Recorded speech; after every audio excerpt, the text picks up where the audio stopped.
So just the other day, and there was a lot of kind of pushback against this, but it was Asada Shakur's birthday. Yeah. And changed my life, her book. Right? The story of her life changed my life. And the book that you're referencing is the autobiography of Asada Shakur, for those of the listeners who aren't aware.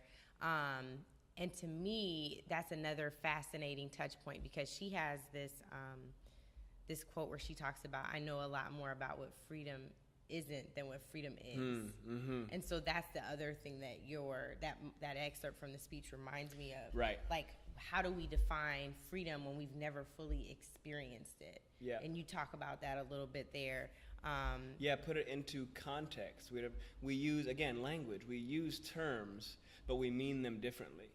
We talk about police, but I remember in college I learned about operationally defining terms before proceeding through a kind of substantive discourse. Like, if we're both talking about police, but when you say police, you mean safety, protection, right? Americana. I can call them. They're there for us. Service. I mean terror, harassment, fear, law and order. But we're both talking about police, and you wonder why we don't agree. You said law and order, and law and order even which means is a dog something whistle. different. Yeah, for some people they think that sounds great. Of course we want law and order. And for somebody That's else what Donald means, Trump ran on. Yeah, exactly. Which is a throwback. Obviously, these throwback terms, which is just for white power. They're all just white power, kind of trigger words. But so yeah, I think that's a really big deal. The way we frame these things, and yeah, freedom is measured. I mean, that's part of, I think, what the speech was. Like, when you talk about feminism, right? When people go, do you mean women or do you mean white women? You're saying women. Yeah. You keep saying women all the time. You're talking about the women's wages, but you don't mean women. You think that feminism doesn't apply to... Oh, I don't mean broadly. Obviously, people are individuals and they have their beliefs, but I mean, generally, when we have these kind of sweeping... There's a default, like anything. It's going to default white. It's going to default cisgender. It's going to default hetero. But yeah, you see that in just most recently in the conversation about women's wages. I think when that's not the right stat. That doesn't apply to Black, Brown, Latino, Asian women. That's very. So we have to keep saying, but what about what it doesn't? What you said, what freedom isn't. That's an easier way to measure it, I think, an easier way for people to receive it.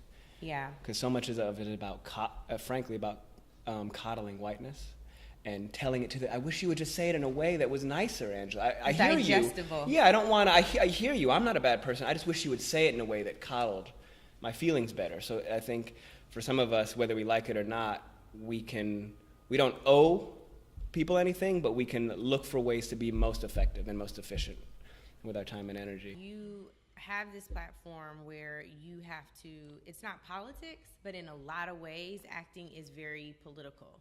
I think so. And so when you think about the things that you say, like you're unabashedly, unashamedly Black, and you said raised woke, I say born woke. But when you think about that piece in particular, I have a lot of friends in the business who are like, I can't be outspoken like that. It'll impact my bottom line. Yeah. Are you afraid of that at all? Both are true.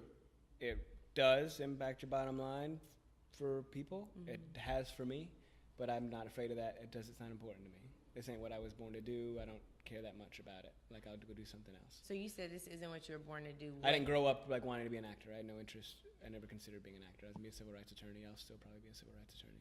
Okay. Or go back to teaching or go back to school. Like, we have a life. Like, there's plenty of life to live. Like, this ain't that crucial.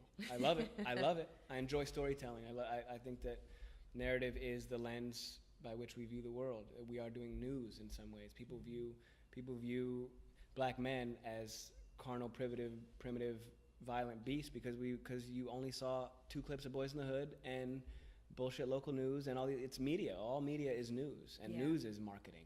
We know that news is not real. You're selling me stuff, which is fear among them. So yeah, it is. Yes, being politically active absolutely has affected me. I lose jobs all the time. I don't get considered for jobs all the time. I literally was just recently told that producers thought they didn't like my politics, which is definitely illegal.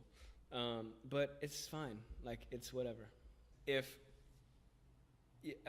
any of these trolls and people coming at us, like, I got handwritten death threats, and it was a big deal after I had a real problem. I got little kids, and people were coming for me, at least pretending to, in a way that in now this day and age you do have to take somewhat seriously.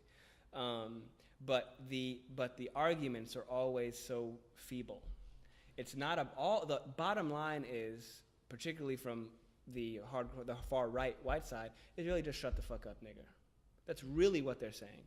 And this argument from that side, which is like, well, yeah, but you're white, but you're half white, you can't speak on it, is my favorite because it disqualifies them. Mm-hmm. If my portion of whiteness disqualifies me from this conversation, you are wholly disqualified from this conversation. Yeah, they didn't mean that part. They were trying to undermine your whiteness, not theirs. But yeah, I hear you. Well, no, they're trying to say you can't speak on it because you're white. Right. Then you shouldn't be speaking at all, which is really not what you want. And we also like, well, you know, I think that the one drop rule is flawed and toxic and treats blackness like a poison. But it's in the spirit of it, how it was created. To separate us and keep us from participating in full citizenship, but it's real, it's us. Yeah. And guess what? Like, you got a problem with Bob Marley or Malcolm X or Frederick Douglass or Clayton Powell or Adam Clayton Powell or anybody else that's our color, because like straight up, there's not much difference in my view between whether whiteness and came into my bloodstream yesterday or 50 years ago. That's right. It's still there. How do you think we got colored this way? With few exceptions. Obviously, there are gradations of color. I think that it does us no good to spread ourselves too thin and try to take on too much. You know, it's a big menu of topics. Yeah. I think that a willingness to educate ourselves, and we have never had more access to more information. And whatever moves you, whether it's the healthcare debate right now, whether it's police in schools and, you know, enforcing a criminal code to our children and macing 5-year-olds and handcuffing 8-year-olds, or whatever that issue is, get your weight up, learn about it, and be willing to put your foot in the water in terms of having localized conversations about it. But I'm not a big one on like discussions and can we have a conversation. Obviously, massage is one part of what we need, but we need action, and we need to put pressure on policymakers and things that actually impact us on a larger scale. So that is getting active in your local community. There is a local BLM, there is a local something, chapter of somebody, labor organizers in your community. Swing by a meeting, it's free. Get to know people, spend time developing relationships and learning and sharpening your tools. Like it's just we all have a toolbox, you might have 2 or 200 tools in there. We need more.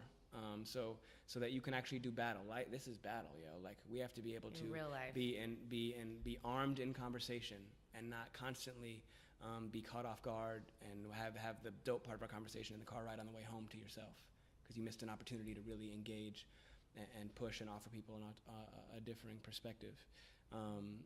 So yeah, it depends on what you really want to do and how much of your time you want to dedicate to it.